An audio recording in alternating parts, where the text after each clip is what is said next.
Hello friends, welcome to Rashtram institute YouTube channel. Rashtram ಫೋಕಸ್ನಲ್ಲಿ ಇವತ್ತಿನ ಪ್ರಮುಖವಾದಂತಹ ಕರೆಂಟ್ ಅಫೇರ್ಸ್ ಟಾಪಿಕ್ಸ್ಗಳನ್ನು ಡಿಸ್ಕಸ್ ಮಾಡೋಣ.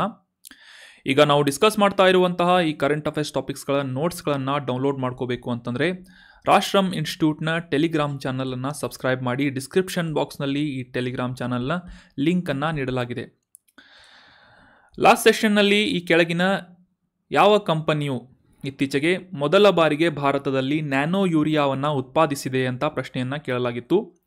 ಆಪ್ಷನ್ಸ್ಗಳಲ್ಲಿ Zuari agro chemicals limited, national fertilisers limited, Indian farmers fertiliser cooperative limited ಅಥವಾ Coromandel international limited ಅಂತ ನೀಡಲಾಗಿತ್ತು. ಸರಿಯಾದ ಉತ್ತರ ಏನು ಅಂತಂದರೆ option 3, IFFCO Indian farmers fertiliser cooperative limited ಅನ್ನುವ ಸಂಸ್ಥೆಯ ಮೂಲಕ ಮೊದಲ ಬಾರಿಗೆ ದ್ರವ ರೂಪದಲ್ಲಿರುವಂತಹ ಈ ನ್ಯಾನೋ ಯೂರಿಯಾವನ್ನು ಅಭಿವೃದ್ಧಿಪಡಿಸಲಾಗಿದೆ ಅನ್ನೋದು ಸರಿಯಾದಂಥ ಆನ್ಸರ್ ಆಗುತ್ತೆ. Option 3 is right answer. ಈ ನ್ಯಾನೋ ಯೂರಿಯಾದ ಬಗ್ಗೆ ಕೆಲವೊಂದಿಷ್ಟು ಮಾಹಿತಿಗಳನ್ನು ಅಂಡರ್ಸ್ಟ್ಯಾಂಡ್ ಮಾಡ್ಕೊಳ್ಳೋದಾದರೆ, ಮೊದಲ ಬಾರಿಗೆ ಈ ಸಾರಜನಕದ ಪೂರೈಕೆಯನ್ನು ಬೆಳೆಗಳಿಗೆ ಮಾಡುವಂತಹ ಉದ್ದೇಶದಿಂದ ನ್ಯಾನೋ ತಂತ್ರಜ್ಞಾನದ ಆಧಾರಿತವಾದಂತಹ ಒಂದು ಅಗ್ರಿ ಇನ್ಪುಟ್ ಆಗಿ ನ್ಯಾನೋ ಲಿಕ್ವಿಡ್ ಯೂರಿಯಾವನ್ನು ಡೆವಲಪ್ ಮಾಡಲಾಗಿದೆ. ಇದನ್ನು ಅಭಿವೃದ್ಧಿಪಡಿಸಿದಂತಹ ಸಂಸ್ಥೆ ಹೆಸರು IFFCO, ಇಫ್ಕೋ ಅಂತ ಕೂಡ ಇದನ್ನು ಗುರುತಿಸಲಾಗುತ್ತೆ.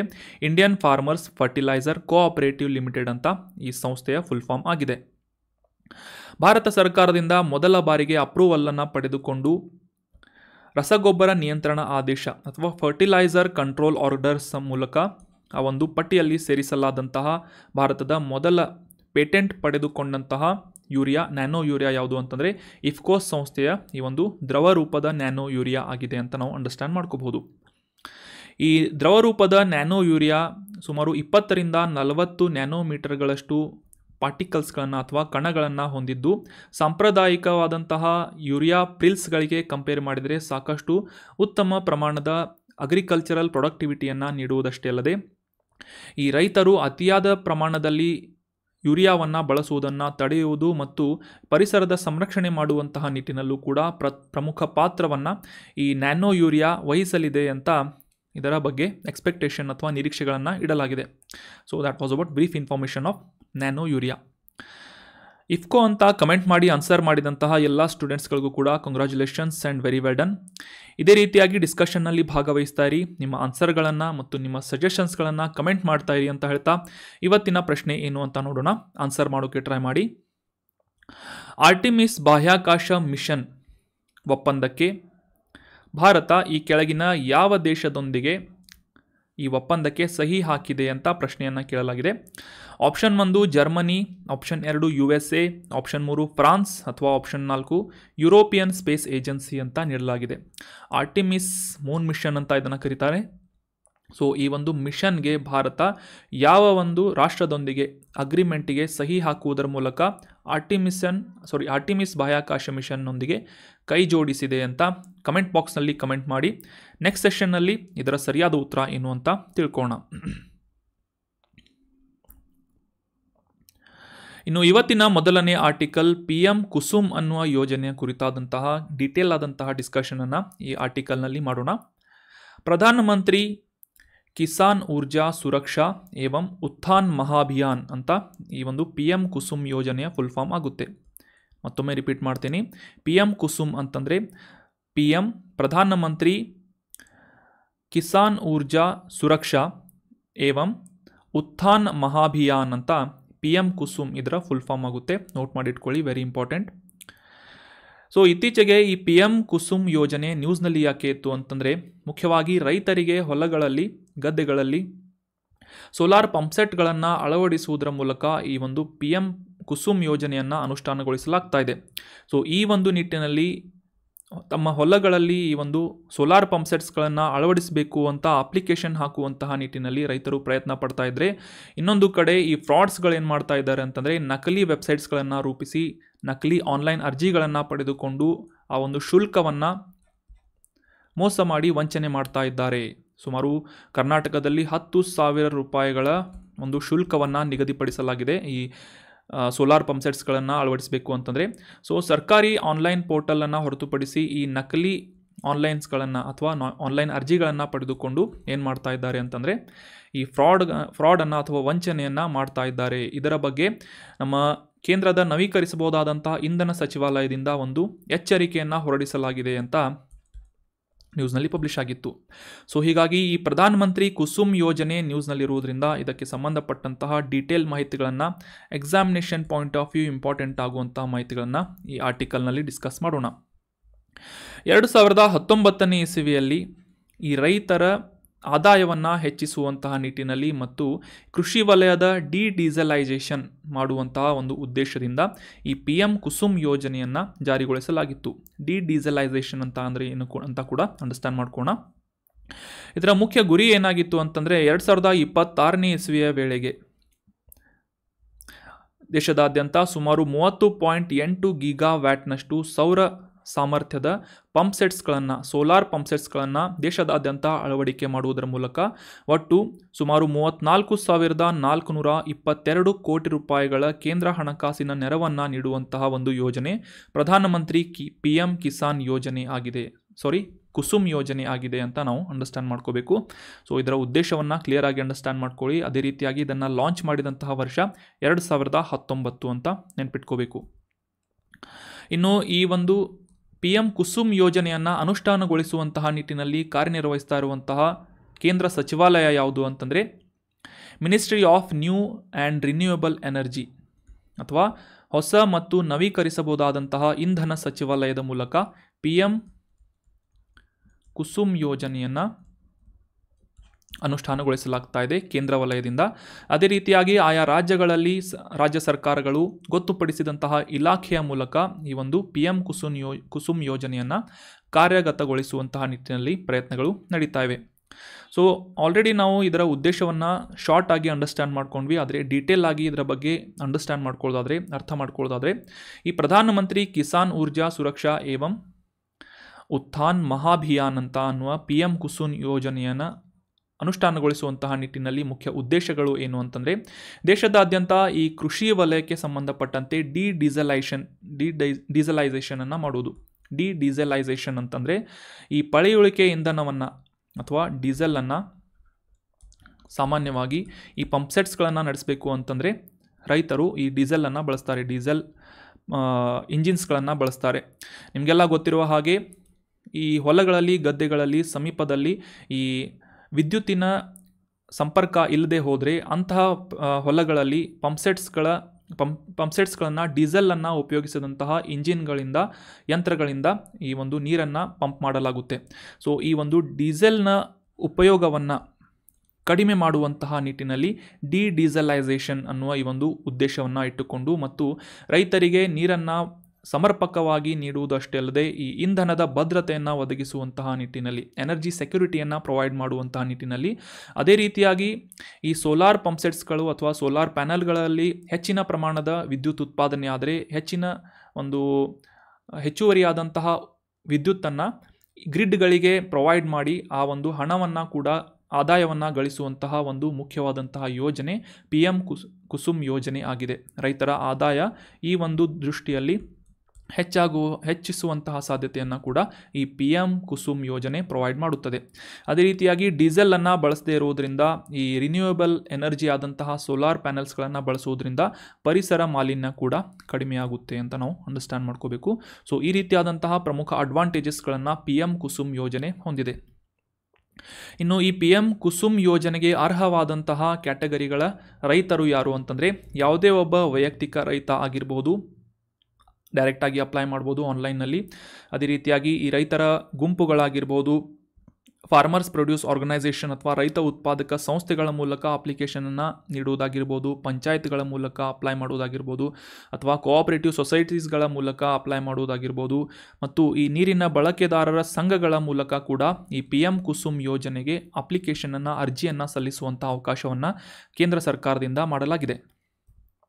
ಇನ್ನು ಕರ್ನಾಟಕದಲ್ಲಿ ಈ PM ಕುಸುಮ್ ಯೋಜನೆಯನ್ನು ಅನುಷ್ಠಾನಗೊಳಿಸುವಂತಹ ನಿಟ್ಟಿನಲ್ಲಿ ಈ ಆನ್ಲೈನ್ ಪೋರ್ಟಲ್ನಲ್ಲಿ ಅಥವಾ ಆನ್ಲೈನ್ ನೋಂದಾವಣಿ ಮಾಡುವಂತಹ ನಿಟ್ಟಿನಲ್ಲಿ ಸೌರಮಿತ್ರ ಅನ್ನುವ ಈ ಒಂದು ಆನ್ಲೈನ್ ಪೋರ್ಟಲನ್ನು ಜಾರಿಗೊಳಿಸಲಾಗಿದೆ. ನಮ್ಮ ಕರ್ನಾಟಕ ಸರ್ಕಾರದಿಂದ ಸೌರಮಿತ್ರ ಅನ್ನುವ ಈ ಒಂದು ಆನ್ಲೈನ್ ಪೋರ್ಟಲನ್ನು ಪ್ರಾರಂಭ ಮಾಡಲಾಗಿದ್ದು ಇಂಟ್ರೆಸ್ಟ್ ಇರುವಂತಹ ಈ ರೈತರಾಗಿರ್ಬೋದು, ರೈತ ಸಂಘಗಳಾಗಿರ್ಬೋದು, ಈ ಸೌರ ಮಿತ್ರ ಅನ್ನುವ ಆನ್ಲೈನ್ ಪೋರ್ಟಲ್ನಲ್ಲಿ ಡೈರೆಕ್ಟಾಗಿ ಹೋಗಿ ಅಪ್ಲೈ ಮಾಡ್ಬೋದಾಗಿದೆ. ಸುಮಾರು 10,000 ರೂಪಾಯಿಗಳ ಒಂದು ಶುಲ್ಕವನ್ನು ನೀಡುವುದರ ಮೂಲಕ ಅಥವಾ ಇನ್ಸ್ಟಾಲ್ಮೆಂಟ್ಸ್ಗಳ ಮೂಲಕ ಅಪ್ಲೈ ಮಾಡಿ ಅರ್ಜಿಯನ್ನು ಸಲ್ಲಿಸಬಹುದಾಗಿದೆ. ಆದರೆ ಇತ್ತೀಚೆಗೆ ಬಂದಂತಹ ಮಾಹಿತಿಯ ಪ್ರಕಾರ ಈ ಫೇಕ್ ಆದಂತಹ ಅಥವಾ ನಕಲಿ ಆನ್ಲೈನ್ ಪೋರ್ಟಲ್ಸ್ಗಳ ಮೂಲಕ ನಕಲಿ ಅರ್ಜಿಗಳನ್ನು ಪಡೆದುಕೊಂಡು ಶುಲ್ಕವನ್ನು ವಂಚನೆ ಮಾಡಲಾಗ್ತಾ ಇದೆ ಅಂತ ಈ ಒಂದು ಅವೇರ್ನೆಸ್ಸನ್ನು ಸ್ಪ್ರೆಡ್ ಮಾಡಲಾಗಿದೆ ಮಿನಿಸ್ಟ್ರಿ ಆಫ್ ರಿನ್ಯೂಯಬಲ್ ಎನರ್ಜಿಯಿಂದ ಅಂತ ನಾವು ಕಾಂಟೆಕ್ಸ್ಟನ್ನು ಕೂಡ ಕ್ಲಿಯರ್ ಆಗಿ ಅಂಡರ್ಸ್ಟ್ಯಾಂಡ್ ಮಾಡ್ಕೊಂಡ್ವಿ. ಸೊ ಈ ವಿದ್ಯುತ್ ವಲಯದಲ್ಲಿ ಹಸಿರು ಇಂಧನದ ಟ್ರೆಂಡನ್ನು ಸೃಷ್ಟಿಸುವಂತಹ ನಿಟ್ಟಿನಲ್ಲಿ ಸೌರ ಮಿತ್ರ ಅನ್ನುವ ಯೋಜನೆ ಏನಿದೆ ಅಥವಾ ಈ ಒಂದು ಆನ್ಲೈನ್ ಪೋರ್ಟಲ್ ಕೆಲಸವನ್ನು ಮಾಡ್ತಾ ಇದೆ. ಸೊ ಇಲ್ಲಿಯವರೆಗೂ ಕಳೆದ 2 ತಿಂಗಳಿಂದ ಸೌರ ಮಿತ್ರ ಆನ್ಲೈನ್ ಪೋರ್ಟಲ್ನಲ್ಲಿ ಸುಮಾರು 16,300 ರೈತರುಗಳು ನೋಂದಾವಣೆ ಮಾಡಿಕೊಂಡಿದ್ದಾರೆ ಅಧಿಕೃತವಾಗಿ ಅಂತ ಮೆನ್ಷನ್ ಮಾಡಲಾಗಿದೆ. ಸಾಮಾನ್ಯವಾಗಿ 10,000 ರೂಪಾಯಿಗಳ ಒಂದು ಮೊತ್ತವನ್ನು ಪಾವತಿಸಿ ಈ ಒಂದು ಅರ್ಜಿಯನ್ನು ಸಲ್ಲಿಸಬೇಕಾಗ್ತಾ ಇದೆ. ಸೊ ಇದರ ಅಡ್ವಾಂಟೇಜಸ್ಗಳು ಏನು ಅಂತ ನಾವು ಕ್ಲಿಯರ್ ಆಗಿ ಅಂಡರ್ಸ್ಟ್ಯಾಂಡ್ ಮಾಡ್ಕೊಂಡ್ವಿ. ಅದೇ ರೀತಿಯಾಗಿ ಇನ್ನೊಂದು ಯೋಜನೆ ಕೂಡ ಇದೆ ಈ ಸೋಲಾರ್ ಪವರ್ ಜನರೇಷನ್ಗೆ ಸಂಬಂಧಪಟ್ಟಂತೆ. ಸೂರ್ಯ ಮಿತ್ರ ಅನ್ನುವ, ಈಗ ನಾವು ಡಿಸ್ಕಸ್ ಮಾಡಿದ್ವಿ ಸೌರ ಮಿತ್ರ ಅನ್ನೋದು ಆನ್ಲೈನ್ ಪೋರ್ಟಲ್ ಅಂತ, ಕರ್ನಾಟಕದ ಆನ್ಲೈನ್ ಪೋರ್ಟಲ್ ಇದು. ಅದೇ ರೀತಿಯಾಗಿ ಸೂರ್ಯ ಮಿತ್ರ ಅನ್ನುವ ಯೋಜನೆಯನ್ನು ಕೂಡ ministry of new and renewable ಎನರ್ಜಿಯಿಂದ ಲಾಂಚ್ ಮಾಡಲಾಗಿತ್ತು 2015-16ನೇ ಇಸ್ವಿಯಲ್ಲಿ. ಇದರ ಉದ್ದೇಶ ಏನು ಅಂತಂದರೆ ದೇಶದಾದ್ಯಂತ ಈ ಸೋಲಾರ್ ಎನರ್ಜಿಯನ್ನು ಪ್ರೊಡಕ್ಷನ್ ಮಾಡುವಂತಹ ನಿಟ್ಟಿನಲ್ಲಿ ಪ್ರೋತ್ಸಾಹವನ್ನು ನೀಡುವಂಥ ಉದ್ದೇಶದಿಂದ ಈ ಹ್ಯೂಮನ್ ರಿಸೋರ್ಸಸ್ ಅಥವಾ ಈ ಡಿಪ್ಲೊಮಾ ಅಥವಾ ITI ಮಾಡಿದಂತಹ ಹುಡುಗರು ಅಥವಾ ಹುಡುಗಿಯರಿಗೆ ಸುಮಾರು 50,000 ಜನರಿಗೆ ಈ ಒಂದು ಟ್ರೈನಿಂಗನ್ನು, ತರಬೇತಿಯನ್ನು ನೀಡಲಾಗ್ತಾ ಇದೆ. ಯಾವೊಂದು ನಿಟ್ಟಿನಲ್ಲಿ ಅಂತಂದರೆ ಮುಖ್ಯವಾಗಿ ಈ ಸೋಲಾರ್ ಪ್ಯಾನಲ್ಸ್ಗಳನ್ನು ಇನ್ಸ್ಟಾಲೇಷನ್ ಮಾಡುವುದಾಗಿರ್ಬೋದು ಅಥವಾ ಅದರ ಆಪ್ರೇಷನ್ಸ್ಗಳನ್ನು ಹ್ಯಾಂಡಲ್ ಮಾಡುವುದಾಗಿರ್ಬೋದು ಮತ್ತು ಆ ಸೋಲಾರ್ ಪ್ಯಾನಲ್ಸ್ಗಳ ಆ ಒಂದು ವ್ಯವಸ್ಥೆಯ ಅಥವಾ ಸಿಸ್ಟಮನ್ನು ಮೇಂಟೆನೆನ್ಸ್ ಮಾಡುವುದಾಗಿರ್ಬೋದು. ಈ ರೀತಿಯಾದಂತಹ ಸಾಕಷ್ಟು ಟ್ರೈನಿಂಗ್ಸ್ಗಳನ್ನು ಪ್ರೊವೈಡ್ ಮಾಡಿ ಉದ್ಯೋಗವನ್ನು ಸೃಷ್ಟಿಸುವಂತಹ ನಿಟ್ಟಿನಲ್ಲೂ ಕೂಡ ಈ ಕೇಂದ್ರ ಸರ್ಕಾರದ ಸೂರ್ಯ ಮಿತ್ರ ಸ್ಕೀಮ್ ಯೋಜನೆ ಏನಿದೆ ಕೆಲಸವನ್ನು ಮಾಡ್ತಾ ಇದೆ. ಇನ್ನು ಕರ್ನಾಟಕದಲ್ಲಿ ಈ ಸೂರ್ಯ ಮಿತ್ರ ಅನ್ನುವ ಸ್ಕೀಮ್ ಏನಿದೆ ಇದನ್ನು ಇಂಪ್ಲಿಮೆಂಟೇಷನ್ ಮಾಡುವಂತಹ ನಿಟ್ಟಿನಲ್ಲಿ ಪ್ರಯತ್ನ ಪಡ್ತಾ ಇರುವಂತಹ ನಿಗಮ ಅಥವಾ ಸಂಸ್ಥೆ ಯಾವುದು ಅಂತಂದರೆ Karnataka renewable energy development limited KREDL ಅನ್ನುವ ಸಂಸ್ಥೆಯ ಮೂಲಕ ಇದರ ಒಂದು ಟ್ರೈನಿಂಗ್ ಪ್ರೋಗ್ರಾಮನ್ನು ಕಂಡಕ್ಟ್ ಮಾಡಲಾಗ್ತಾ ಇದೆ. 2015ನೇ ಇಸ್ವಿಯಲ್ಲಿ ಈ ಒಂದು ಸ್ಕೀಮನ್ನು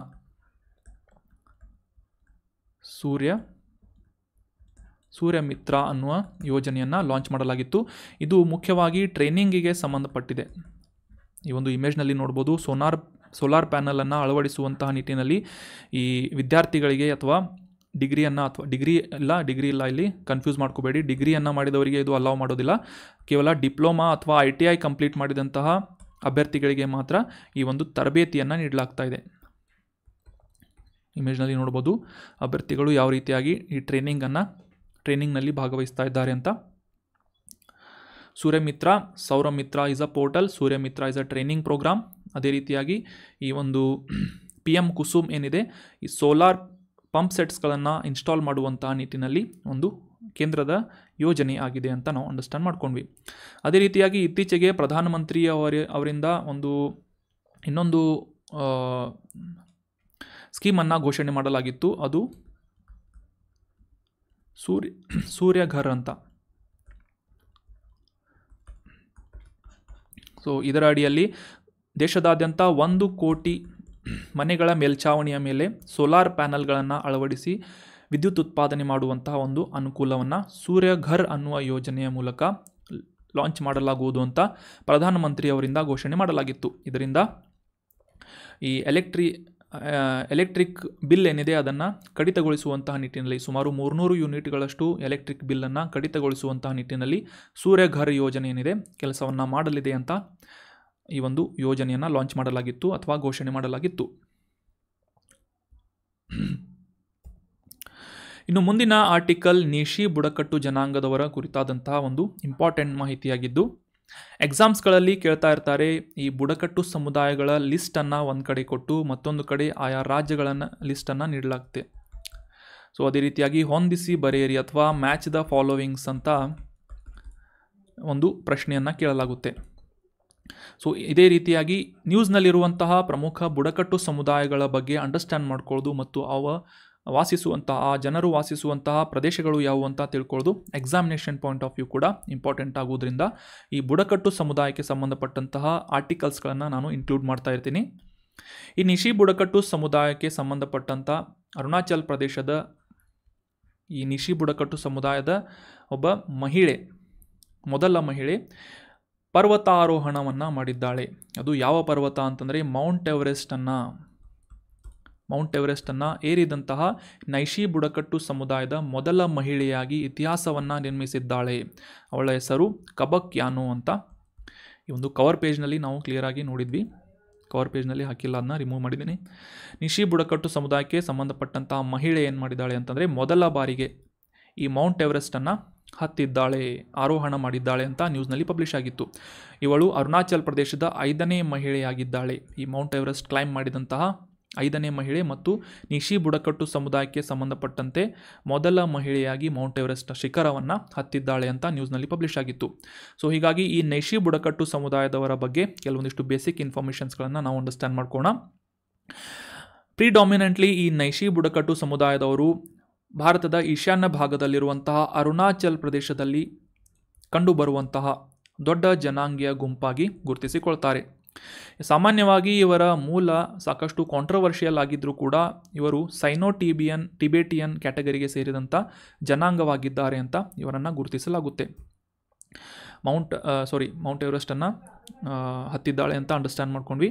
ಅರುಣಾಚಲ್ ಪ್ರದೇಶದ 8 ಜಿಲ್ಲೆಗಳಾದಂತಹ ಪೂರ್ವ ಕಮೆಂಗ್ ಆಗಿರ್ಬೋದು, ಪಕ್ಕೆ ಕೆಸಾಂಗ್ ಆಗಿರ್ಬೋದು, ಪಾಪರ್ ಪಾಮೆ, ಲೋವರ್ ಸುಬನ್ಸಿರಿ, ಅಪ್ಪರ್ ಸುಬನ್ಸಿರಿ, ಕಮ್ಲೆ, ಕ್ರಾದಾಡೈ, ಕುರುಂಕುಮೆ, ಸೊ ಈ ರೀತಿಯಾಗಿ 8 ಪ್ರಮುಖ ಜಿಲ್ಲೆಗಳಲ್ಲಿ ಅರುಣಾಚಲ್ ಪ್ರದೇಶದಲ್ಲಿ ನಿಶಿ ಬುಡಕಟ್ಟು ಸಮುದಾಯದವರನ್ನು ನಾವು ಕಾಣ್ಬೋದಾಗಿದೆ. ಅಷ್ಟೇ ಅಲ್ಲದೆ ಆಸಾಂನ ಉತ್ತರ ಲಖೀಂಪುರ್ ಮತ್ತು ಸೋನಿತ್ಪುರ್ನಲ್ಲೂ ಕೂಡ ಇವರ ಸ್ವಲ್ಪ ಪ್ರಮಾಣದ ಸಂಖ್ಯೆಯನ್ನು ನಾವು ಇಲ್ಲಿ ಕಾಣ್ಬೋದಾಗಿದೆ, ಆಸಾಂನಲ್ಲೂ ಕೂಡ. ಸೊ ಮುಖ್ಯವಾಗಿ ನೆನ್ಪಿಟ್ಕೊಳ್ಳಿ, ಅರುಣಾಚಲ್ ಪ್ರದೇಶ್ ನಿಶಿ ಬುಡಕಟ್ಟು ಸಮುದಾಯ ನೋಟ್ ಮಾಡಿ ಇಟ್ಕೊಳ್ಳಿ. ಸಾಮಾನ್ಯವಾಗಿ ಇವರು ಈ ಕಾಡುಗಳನ್ನು ಕಡಿದು ಸ್ಲ್ಯಾಶ್ ಆ್ಯಂಡ್ ಬರ್ನ್ ಅಥವಾ ಈ ಒಂದು ಕಾಡುಗಳನ್ನು ಕಡಿದು ಅದನ್ನು ಸುಟ್ಟು ಕೃಷಿ ಮಾಡುವಂತಹ ಅಭ್ಯಾಸವನ್ನು ಫಾಲೋ ಮಾಡ್ತಾರೆ. ಉಳಿದಂತೆ ಬೇಟೆಯಾಡುವುದು, ಮೀನುಗಾರಿಕೆಯಲ್ಲಿ ಭಾಗವಹಿಸುವುದು, ಅದೇ ರೀತಿಯಾಗಿ ಇತರ ಚಟುವಟಿಕೆಗಳಾದಂತಹ ನೇಗೆ ಆಗಿರ್ಬೋದು, ಕಬ್ಬನ್ನು ಬೆಳೆಯುವುದು, ಬಿದಿರಿನ ಕೆಲಸಗಳಾಗಿರ್ಬೋದು, ಕುಂಬಾರಿಕೆ, ಕಮ್ಮಾರರು, ಮರದ ಕೆತ್ತನೆ, ಮರಗೆಲಸ ಇತ್ಯಾದಿಯಾದಂತಹ ಕರಕುಶಲ ಕರ್ಮಿಗಳನ್ನು ಕೂಡ ಈ ನಿಶಿ ಬುಡಕಟ್ಟು ಸಮುದಾಯದಲ್ಲಿ ನಾವು ಕಾಣಬಹುದಾಗಿದೆ. ಪ್ರಿಡಾಮಿನೆಂಟ್ಲಿ ಇವರು ಅರುಣಾಚಲ್ ಪ್ರದೇಶದಲ್ಲಿ ಕಂಡುಬರುವಂತಹ ಬುಡಕಟ್ಟು ಸಮುದಾಯದವರಾಗಿದ್ದಾರೆ. ವಾರ್ಷಿಕವಾಗಿ ಈ ನಿಶಿ ಬುಡಕಟ್ಟು ಸಮುದಾಯದವರು ಫೆಬ್ರವರಿಯಲ್ಲಿ ಬೂರಿ ಬೂಟ್ ಅನ್ನುವ ಒಂದು ಹಬ್ಬವನ್ನು ಮತ್ತು ಫೆಬ್ರವರಿಯಲ್ಲಿ ನ್ಯೋಕುಮ್ ಅನ್ನುವ ಹಬ್ಬವನ್ನು, ಏಪ್ರಿಲ್ನಲ್ಲಿ ಲಾಂಗ್ಟೆ ಅನ್ನುವ ಹಬ್ಬವನ್ನು ಆಚರಿಸುವುದು ವಾಡಿಕೆಯಾಗಿದೆ. ಇನ್ನು ಮುಂದಿನ ಆರ್ಟಿಕಲ್ ಎಕನಾಮಿಗೆ ರಿಲೇಟ್ ಆದಂತಹ ಒಂದು ಇಂಪಾರ್ಟೆಂಟ್ ಆರ್ಟಿಕಲ್ ಆಗಿದ್ದು, ಭಾರತದ ಉನ್ನತ ವ್ಯಾಪಾರ ಪಾಲುದಾರರು, the largest trading partners of India ಅಂತ ಇತ್ತೀಚೆಗೆ ನ್ಯೂಸ್ನಲ್ಲಿ ಪಬ್ಲಿಷ್ ಆಗಿತ್ತು. ಸೊ ಕಾಂಟೆಕ್ಸ್ಟನ್ನು ಮೊದಲಿಗೆ ಅರ್ಥ ಮಾಡ್ಕೊಳ್ಳೋದಾದರೆ 2023-24 ವರ್ಷದಲ್ಲಿ ಪ್ರಮುಖ 10 ಭಾರತದೊಂದಿಗೆ ಈ ವ್ಯಾಪಾರ ಸಂಬಂಧವನ್ನು ಹೊಂದಿದಂತಹ ರಾಷ್ಟ್ರಗಳು ಯಾವುವು ಅಂತ ಲಿಸ್ಟನ್ನು ಪಬ್ಲಿಷ್ ಮಾಡಲಾಗಿತ್ತು.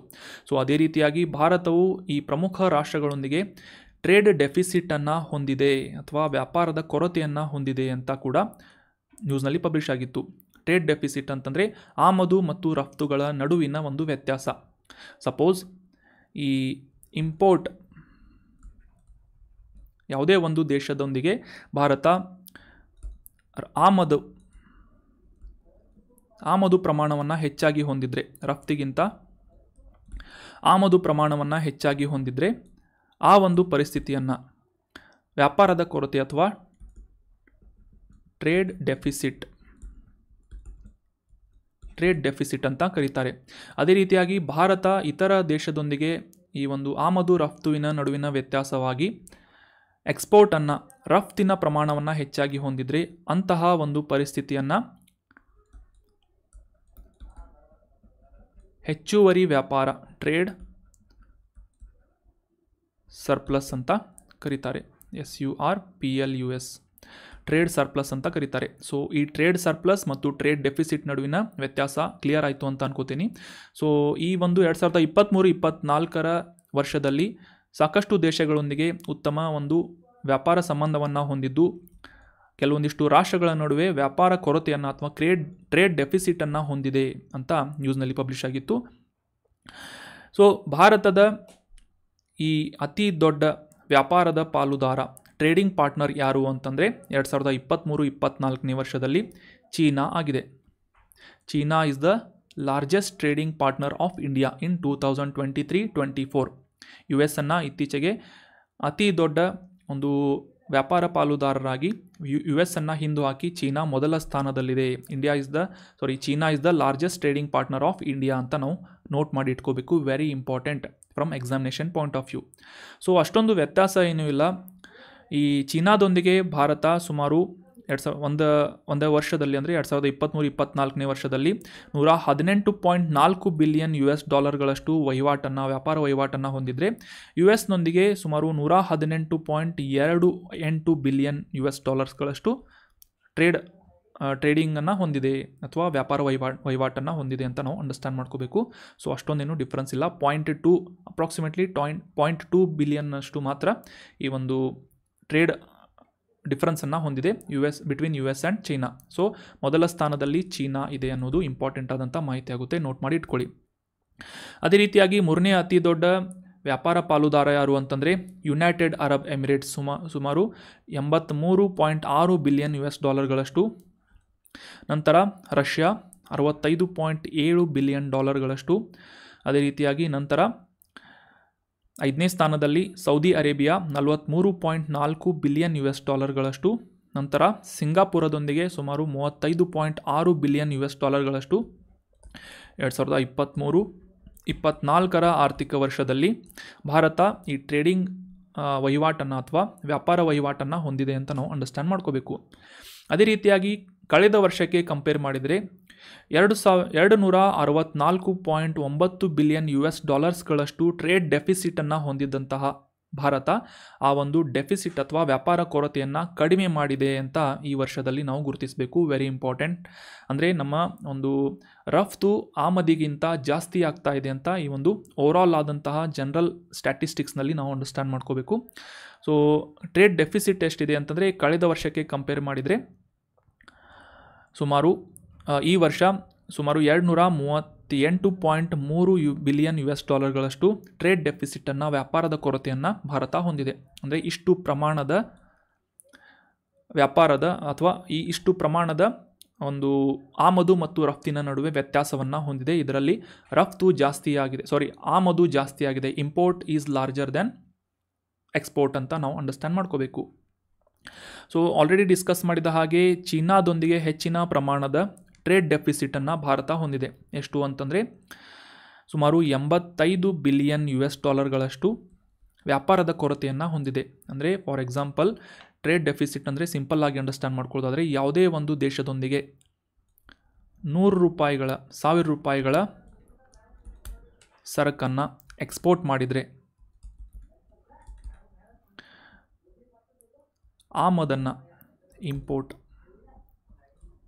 ಇಂಪೋರ್ಟನ್ನು $2,000 ಒಂದು ಇಂಪೋರ್ಟನ್ನು ಮಾಡಿದರೆ, ಸರಕು ಮತ್ತು ಸೇವೆಗಳ ಒಂದು ಇಂಪೋರ್ಟ್ ಅಥವಾ ಆಮದು ಮಾಡಿದರೆ ಇಲ್ಲಿ ವ್ಯತ್ಯಾಸ ಏನು ಬರುತ್ತೆ, $1,000 ಟ್ರೇಡ್ ಡೆಫಿಸಿಟನ್ನು ಹೊಂದಿದೆ ಅಂತ ನಾವು ಅಂಡರ್ಸ್ಟ್ಯಾಂಡ್ ಮಾಡ್ಕೋಬೇಕು. ಅದೇ ರೀತಿಯಾಗಿ ಇದರ ಉಲ್ಟಾ $2,000 ರಫ್ತನ್ನು ಮಾಡಿ $1,000 ಆಮದನ್ನು ಮಾಡಿದರೆ ಡಿಫ್ರೆನ್ಸ್ ಏನು ಬರುತ್ತೆ, $1,000 ಟ್ರೇಡ್ ಸರ್ಪ್ಲಸ್ ಆಗಿದೆ, ಹೆಚ್ಚುವರಿ ವ್ಯಾಪಾರವನ್ನು ಹೊಂದಿದೆ ಅಂತ ನಾವು ಈ ಒಂದು ಸಿಂಪಲ್ ಕ್ಯಾಲ್ಕುಲೇಷನನ್ನು ಅಂಡರ್ಸ್ಟ್ಯಾಂಡ್ ಮಾಡ್ಕೋಬೇಕು. ಚೀನಾದೊಂದಿಗೆ ಸುಮಾರು $85 ಬಿಲಿಯನ್ ಟ್ರೇಡ್ ಡೆಫಿಸಿಟನ್ನು ಭಾರತ ಹೊಂದಿದೆ. ನಂತರ ರಷ್ಯಾ $57.2 ಬಿಲಿಯನ್. ಕೊರಿಯಾದೊಂದಿಗೆ ಕೂಡ ಟ್ರೇಡ್ ಡೆಫಿಸಿಟನ್ನು ಹೊಂದಿದೆ, ಸುಮಾರು $14.71 ಬಿಲಿಯನ್. ಸೊ ಅದೇ ರೀತಿಯಾಗಿ ಈ ಒಂದು ಲಿಸ್ಟನ್ನು ನೀವು ನೋಡ್ಬೋದು. ನಂತರ India has the trade surplus with some of the below nations ಅಂತ ನಾವು ಗುರುತಿಸಬೇಕು. ಅಂದರೆ ಹೆಚ್ಚುವರಿಯಾದಂತಹ ರಫ್ತನ್ನು ಕೂಡ ಮಾಡ್ತಾ ಇದೆ. ಅವುಗಳಲ್ಲಿ ಮುಖ್ಯವಾದಂತಹ ದೇಶಗಳು ಯಾವುವು ಅಂತ ಅಂಡರ್ಸ್ಟ್ಯಾಂಡ್ ಮಾಡ್ಕೋಣ. 2023-24 ವರ್ಷದಲ್ಲಿ ಅಮೇರಿಕಾದೊಂದಿಗೆ ಹೆಚ್ಚಿನ ಟ್ರೇಡ್ ಸರ್ಪ್ಲಸನ್ನು ಹೊಂದಿದೆ. ಸುಮಾರು $36.74 ಬಿಲಿಯನ್ $ಗಳಷ್ಟು ಅಮೆರಿಕಕ್ಕೆ ಹೆಚ್ಚುವರಿಯಾದಂತಹ ವ್ಯಾಪಾರವನ್ನು ಅಥವಾ ರಫ್ತನ್ನು ಮಾಡಿದೆ ಅಂತ ನಾವು ಅಂಡರ್ಸ್ಟ್ಯಾಂಡ್ ಮಾಡ್ಕೋಬೇಕು. ಅಂದರೆ ಅಮೆರಿಕದಿಂದ ಆಮದು ಮಾಡಿಕೊಳ್ಳುವಂತಹ ಸರಕು ಮತ್ತು ಸೇವೆಗಳಿಗೆ ಕಂಪೇರ್ ಮಾಡಿದರೆ ಅಮೆರಿಕಕ್ಕೆ ರಫ್ತಾಗುವಂತಹ ಸರಕು ಮತ್ತು ಸೇವೆಗಳು ಹೆಚ್ಚಾಗಿದೆ. ಇದರಲ್ಲಿ ಮುಖ್ಯವಾಗಿ ನಾವು ಅಬ್ಸರ್ವ್ ಮಾಡ್ಬೋದು, ಈ ಭಾರತ ಏನಿದೆ ಈ ಸಾಫ್ಟ್ವೇರ್ ಹಬ್ ಆಗಿ ಡೆವಲಪ್ ಆಗ್ತಾ ಇದೆ. ಈ ಸಾಫ್ಟ್ವೇರ್ ಟೆಕ್ನಾಲಜಿ ಅಥವಾ ಈ ಸಾಫ್ಟ್ವೇರ್ ಸರ್ವಿಸಸ್ಗಳನ್ನು ಹೆಚ್ಚುವರಿಯಾಗಿ ನೀಡ್ತಾ ಇದೆ. ಸೊ ಇದೇ ಒಂದು ಕಾರಣಕ್ಕಾಗಿ ಯು ಎಸ್ನೊಂದಿಗೆ ಭಾರತ ಟ್ರೇಡ್ ಸರ್ಪ್ಲಸನ್ನು ಹೊಂದಿದೆ ಅಂತ ನಾವು ಅಂಡರ್ಸ್ಟ್ಯಾಂಡ್ ಮಾಡ್ಕೋಬೋದು. ಅದೇ ರೀತಿಯಾಗಿ ಇತರ ಕೆಲವೊಂದಿಷ್ಟು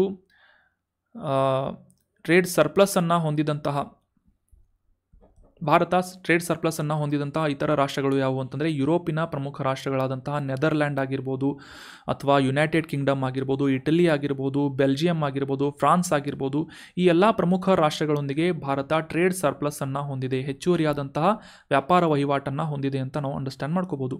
ಅಂದರೆ ಈ ಎಲ್ಲ ಯುರೋಪಿಯನ್ ರಾಷ್ಟ್ರಗಳಿಗೆ ಭಾರತ ಹೆಚ್ಚುವರಿಯಾದಂತಹ ಒಂದು ರಫ್ತನ್ನು, ಸರಕು ಮತ್ತು ಸೇವೆಗಳ ರಫ್ತನ್ನು ಮಾಡ್ತಾ ಇದೆ ಅಂತ ನಾವು ಸಿಂಪಲ್ ಆಗಿ ಅಂಡರ್ಸ್ಟ್ಯಾಂಡ್ ಮಾಡ್ಕೋಬೋದು. So that was about detailed information.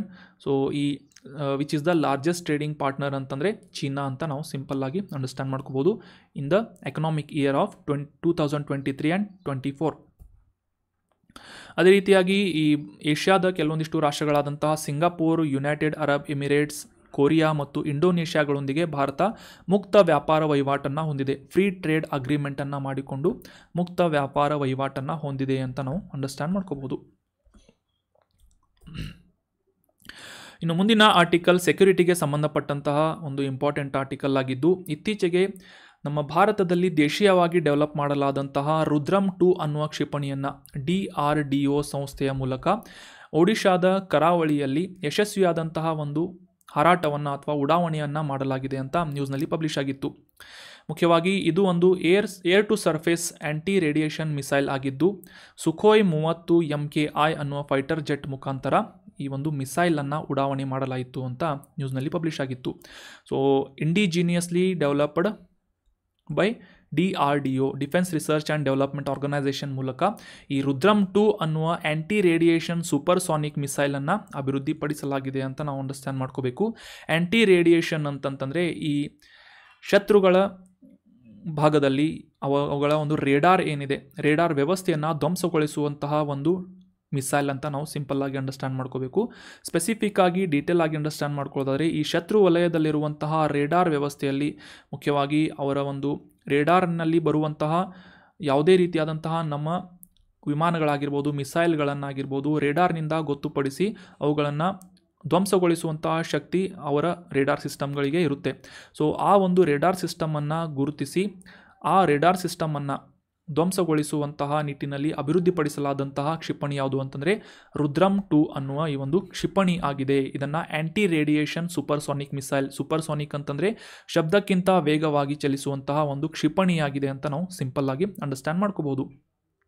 So ಅದೇ ರೀತಿಯಾಗಿ ಎನಿಮಿ ಏರ್ ಡಿಫೆನ್ಸ್ ಸಿಸ್ಟಮನ್ನು ಕಂಪ್ಲೀಟಾಗಿ ಸಪ್ರೆಸ್ ಮಾಡುವಂತಹ, ಧ್ವಂಸಗೊಳಿಸುವಂತಹ ಒಂದು ಶಕ್ತಿಯನ್ನು, ಸಾಮರ್ಥ್ಯವನ್ನು ಈ ರುದ್ರಮ್ 2 ಅನ್ನುವ ಕ್ಷಿಪಣಿ ಹೊಂದಿದೆ. ಆ್ಯಂಟಿ ರೇಡಿಯೇಷನ್ ಮಿಸೈಲ್ ನೆನ್ಪಿಟ್ಕೊಳ್ಳಿ. ಇನ್ನು 2020ನೇ ಇಸವಿಯಲ್ಲಿ ಈ ರುದ್ರಮ್ ಕ್ಷಿಪಣಿಯ ಕ್ಯಾಟಗರಿಯಲ್ಲಿ ಮೊದಲನೇ ಒಂದು ವರ್ಷನನ್ನು, ಆವೃತ್ತಿಯನ್ನು ಒಡಿಶಾದ ಕರಾವಳಿಯಿಂದ ಲಾಂಚ್ ಮಾಡಲಾಗಿತ್ತು ಅಂತ ನಾವು ಅಂಡರ್ಸ್ಟ್ಯಾಂಡ್ ಮಾಡ್ಕೋಬೇಕು. So Rudram 2 is a anti radiation supersonic missile which is launched by DRDO ಅಂತ ನಾವು ಅಂಡರ್ಸ್ಟ್ಯಾಂಡ್ ಮಾಡ್ಕೋಬೇಕು. So that was all about today's discussion friends. ಈ ಆರ್ಟಿಕಲ್ಸ್ಗಳಿಗೆ ರೆಲೆವೆಂಟ್ ಆದಂಥ ಕೆಲವೊಂದಿಷ್ಟು ಇಂಪಾರ್ಟೆಂಟ್ ಪ್ರಶ್ನೆಗಳನ್ನು ರ್ಯಾಪಿಡ್ ರಿವಿಷನ್ ಸೆಷನ್ನಲ್ಲಿ ಈಗ ಡಿಸ್ಕಸ್ ಮಾಡೋಣ. ಮೊದಲನೇ ರಿವಿಷನ್ ಪ್ರಶ್ನೆ ಏನು ಅಂತಂದರೆ, ಈ ಸೋಲಾರ್ ಪಂಪ್ಸೆಟ್ ಅಳವಡಿಕೆ ಕಾರ್ಯಕ್ರಮವಾದಂತಹ PM ಕುಸುಮ್ ಅನ್ನುವ ಯೋಜನೆಯನ್ನು, KUSUM ಯೋಜನೆಯನ್ನು ಯಾವ ವರ್ಷದಲ್ಲಿ ಲಾಂಚ್ ಮಾಡಲಾಯಿತು ಅಂತ ಪ್ರಶ್ನೆ ಇದ್ದು, ಆಪ್ಷನ್ 1 2016, 2019, 2021 ಅಥವಾ ಆಪ್ಷನ್ 4 2023 ಅಂತ ನೀಡಲಾಗಿದೆ. ಸರಿಯಾದ ಉತ್ತರ ಆಪ್ಷನ್ 2. 2019ನೇ ಇಸವಿಯಲ್ಲಿ ಪ್ರಧಾನಮಂತ್ರಿ ಕುಸುಮ್ ಯೋಜನೆ ಅನ್ನುವ ಈ ಸೋಲಾರ್ ಪ್ಯಾನೆಲ್ಸ್ಗಳನ್ನು ಅಥವಾ ಸೋಲಾರ್ ಪಂಪ್ಸೆಟ್ಸ್ಗಳನ್ನು ಹೊಲಗದ್ದೆಗಳಲ್ಲಿ ಅಳವಡಿಸುವಂತಹ ಒಂದು ನಿಟ್ಟಿನಲ್ಲಿ ಪ್ರೋಗ್ರಾಮನ್ನು ಲಾಂಚ್ ಮಾಡಲಾಗಿತ್ತು ಕೇಂದ್ರ ಸರ್ಕಾರದಿಂದ. 2019 ಇಸ್ ರೈಟ್ ಆನ್ಸರ್. ಮುಖ್ಯವಾಗಿ ಪ್ರಧಾನಮಂತ್ರಿ ಕಿಸಾನ್ ಊರ್ಜಾ ಸುರಕ್ಷಾ ಏವಂ ಉತ್ಥಾನ್ ಮಹಾಭಿಯಾನ್ ಅಂತ ಈ ಒಂದು ಯೋಜನೆಯ ಫುಲ್ ಫಾರ್ಮ್ ಆಗಿದೆ. ರೈತರ ಈ ಕೃಷಿ ಕ್ಷೇತ್ರಕ್ಕೆ ಸಂಬಂಧಪಟ್ಟಂತೆ ಡಿಡೀಸಲೈಸೇಷನ್ ಆಗಿರ್ಬೋದು, ರೈತರ ಆದಾಯವನ್ನು ಹೆಚ್ಚಿಸುವಂತಹ ಒಂದು ಉದ್ದೇಶ ಆಗಿರ್ಬೋದು, ಪರಿಸರ ಸಂರಕ್ಷಣೆ ಆಗಿರ್ಬೋದು, ಈ ಒಂದು ಪ್ರಮುಖ ಗುರಿಗಳನ್ನು ಇಟ್ಕೊಂಡು ಸೋಲಾರ್ ಪಂಪ್ಸೆಟ್ಸ್ಗಳನ್ನು ಕೃಷಿ ಕ್ಷೇತ್ರಗಳಲ್ಲಿ ಅಥವಾ ಈ ಹೊಲ ಗದ್ದೆಗಳಲ್ಲಿ ಅಳವಡಿಸುವಂತಹ ಒಂದು ಪ್ರಮುಖ ಪ್ರೋಗ್ರಾಮ್ ಯಾವುದು ಅಂತಂದರೆ, ಕೇಂದ್ರ ವಲಯದ ಒಂದು ಯೋಜನೆ ಯಾವುದು ಅಂತಂದರೆ PM ಕುಸುಮ್ ಯೋಜನೆ ಆಗಿದೆ. ಇದರ ಫುಲ್ ಫಾರ್ಮನ್ನು ಆಲ್ರೆಡಿ ನಾನು ಡಿಸ್ಕಸ್ ಮಾಡಿದ್ದೀನಿ. ಮುಂದಿನ ರಿವಿಷನ್ ಪ್ರಶ್ನೆ, ಈ ನಿಶಿ ಬುಡಕಟ್ಟು ಸಮುದಾಯದವರು ಭಾರತದ ಯಾವ ರಾಜ್ಯದಲ್ಲಿ ಪ್ರಿಡಾಮಿನೆಂಟ್ ಆಗಿ ಹೆಚ್ಚಿನ ಸಂಖ್ಯೆಯಲ್ಲಿ ವಾಸಿಸ್ತಾರೆ ಅಂತ ಪ್ರಶ್ನೆ ಇದೆ. Option 1 Himachal Pradesh, option 2 Arunachal Pradesh, option 3 Ladakh ಅಥವಾ ಆಪ್ಷನ್ 4 ಮಿಜೋರಾಂ ಅಂತ ನೀಡಲಾಗಿದೆ. ಸರಿಯಾದ ಉತ್ತರ ಏನು ಅಂತಂದರೆ ಆಪ್ಷನ್ 2. ಅರುಣಾಚಲ್ ಪ್ರದೇಶದಲ್ಲಿ ನಿಶಿ ಬುಡಕಟ್ಟು ಸಮುದಾಯದವರು ಹೆಚ್ಚಿನ ಸಂಖ್ಯೆಯಲ್ಲಿ ಕಂಡು ಬರ್ತಾರೆ. Predominantly they live in Arunachal Pradesh ಅಂತ ನಾವು ಅಂಡರ್ಸ್ಟ್ಯಾಂಡ್ ಮಾಡ್ಕೋಬೇಕು. Option 2 Arunachal Pradesh is right answer. ಇತ್ತೀಚೆಗೆ ಈ ನಿಶಿ ಬುಡಕಟ್ಟು ಸಮುದಾಯಕ್ಕೆ ಸೇರಿದಂತಹ ಮಹಿಳೆ ಮೌಂಟ್ ಎವರೆಸ್ಟ್ ಶಿಖರವನ್ನು ಆರೋಹಣ ಮಾಡಿದ್ದಾಳೆ. ಈ ಮೂಲಕ ಇತಿಹಾಸವನ್ನು ಸೃಷ್ಟಿಸಿದ್ದಾಳೆ ಅಂತ ನ್ಯೂಸ್ನಲ್ಲಿ ಪಬ್ಲಿಷ್ ಆಗಿತ್ತು. ಸೊ ನಿಶಿ ಬುಡಕಟ್ಟು ಸಮುದಾಯದವರು ಹೆಚ್ಚಿನ ಸಂಖ್ಯೆಯಲ್ಲಿ ಅರುಣಾಚಲ್ ಪ್ರದೇಶದಲ್ಲಿ ವಾಸಿಸುವಂತಹ ಜನಾಂಗೀಯ ಗುಂಪಾಗಿದೆ. ಮುಂದಿನ ರಿವಿಷನ್ ಪ್ರಶ್ನೆ, 2023-24 ಸಾಲಿನ ವರ್ಷದಲ್ಲಿ ಭಾರತದೊಂದಿಗೆ ಅತಿ ದೊಡ್ಡ ವ್ಯಾಪಾರ ಪಾಲುದಾರ ಯಾರಾಗಿದ್ದಾರೆ ಅಂತ ಪ್ರಶ್ನೆ ಇದೆ.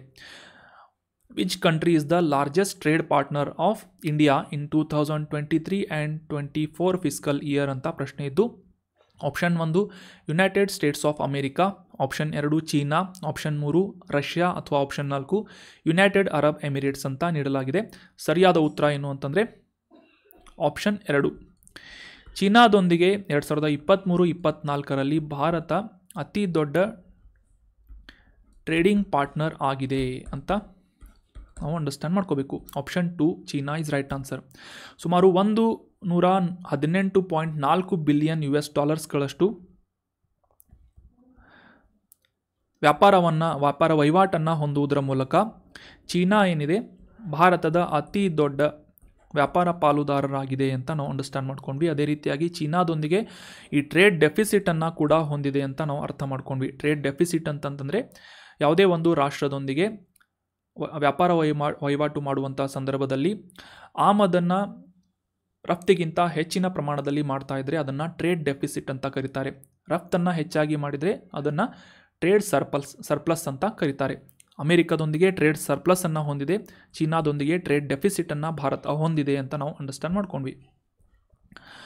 ಮುಂದಿನ ರಿವಿಷನ್ ಪ್ರಶ್ನೆ, ರುದ್ರಮ್ 2 ಅನ್ನುವ ಈ ಒಂದು ಟರ್ಮ್ ಏನಿದೆ ಇತ್ತೀಚೆಗೆ ನ್ಯೂಸ್ನಲ್ಲಿತ್ತು, ಇದು ಏನು ಅಂತ ಪ್ರಶ್ನೆ ಇದೆ. ಆಪ್ಷನ್ 1 ಸ್ಥಳೀಯವಾಗಿ ಅಭಿವೃದ್ಧಿಪಡಿಸಲಾದಂತಹ ಯುದ್ಧ ಟ್ಯಾಂಕ್ ಆಗಿದೆ ರುದ್ರಮ್ 2 ಅಂತ ಇದೆ. ಆಪ್ಷನ್ 2 ರುದ್ರಮ್ 2 ಇದು ವಿಮಾನವಾಹಕ ನೌಕೆಯಾಗಿದೆ, ಏರ್ಕ್ರಾಫ್ಟ್ ಕ್ಯಾರಿಯರ್ ಆಗಿದೆ ಅಂತ ಇದೆ. ಆಪ್ಷನ್ 3 ಇದು ಒಂದು ವಿಕಿರಣ ವಿರೋಧಿ ಕ್ಷಿಪಣಿಯಾಗಿದೆ ಅಂತ ಇದೆ. ಆಪ್ಷನ್ 4 ಇದು ದೀರ್ಘ ವ್ಯಾಪ್ತಿಯ ಮಾರ್ಗದರ್ಶಿ ಕ್ಷಿಪಣಿ ಅಥವಾ ಲಾಂಗ್ ರೇಂಜ್ ಗೈಡೆಡ್ ಮಿಸೈಲ್ ಆಗಿದೆ ಅಂತ ಇದೆ. ಸೊ ಸರಿಯಾದ ಉತ್ತರ ಸ್ಪೆಸಿಫಿಕ್ ಆದಂಥ ಆನ್ಸರ್ ಏನು ಅಂತಂದರೆ ಆಪ್ಷನ್ 3 ರುದ್ರಮ್ 2 ಅನ್ನೋದು ವಿಕಿರಣ ವಿರೋಧಿ ಆ್ಯಂಟಿ ರೇಡಿಯೇಷನ್ ಮಿಸೈಲ್ ಆಗಿದೆ ಅನ್ನೋದು ಸರಿಯಾದಂಥ ಉತ್ತರ ಆಗುತ್ತೆ. ಇತ್ತೀಚೆಗೆ ಭಾರತದ ಈ defence research and development organisation ಮೂಲಕ ರುದ್ರಮ್ 2 ಅನ್ನುವ ಈ ಒಂದು ಆ್ಯಂಟಿ ರೇಡಿಯೇಷನ್ ಸೂಪರ್ಸಾನಿಕ್ ಮಿಸೈಲನ್ನು ಒಡಿಶಾದ ಕರಾವಳಿಯ ಮೂಲಕ ಲಾಂಚ್ ಮಾಡಲಾಯಿತು. ಶತ್ರು ಪಡೆಗಳ ಈ ರೇಡಾರ್ ಸಿಸ್ಟಮನ್ನು ಧ್ವಂಸಗೊಳಿಸುವಂತಹ ನಿಟ್ಟಿನಲ್ಲಿ ಈ ರುದ್ರಮ್ 2 ಅನ್ನುವ ಆ್ಯಂಟಿ ರೇಡಿಯೇಷನ್ ಮಿಸೈಲ್ ಏನಿದೆ ಪ್ರಮುಖ ಪಾತ್ರವನ್ನು ವಹಿಸಲಿದೆ ಅಂತ ನಾವು ಅಂಡರ್ಸ್ಟ್ಯಾಂಡ್ ಮಾಡ್ಕೊಂಡ್ವಿ. So that was all about today's discussion friends.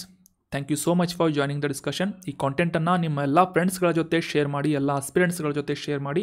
ಡಿಸ್ಕಷನ್ನಲ್ಲಿ ಕೇಳಲಾದಂಥ ಪ್ರಶ್ನೆಗೆ ಸರಿಯಾಗಿ ಕಮೆಂಟ್ ಮಾಡೋಕ್ಕೆ ಟ್ರೈ ಮಾಡಿ. ಏನಾದರೂ ಡೌಟ್ಸ್ ಇದ್ದರೆ ಕಮೆಂಟ್ ಮಾಡಿ. Thank you so much for joining the discussion. Have an awesome day.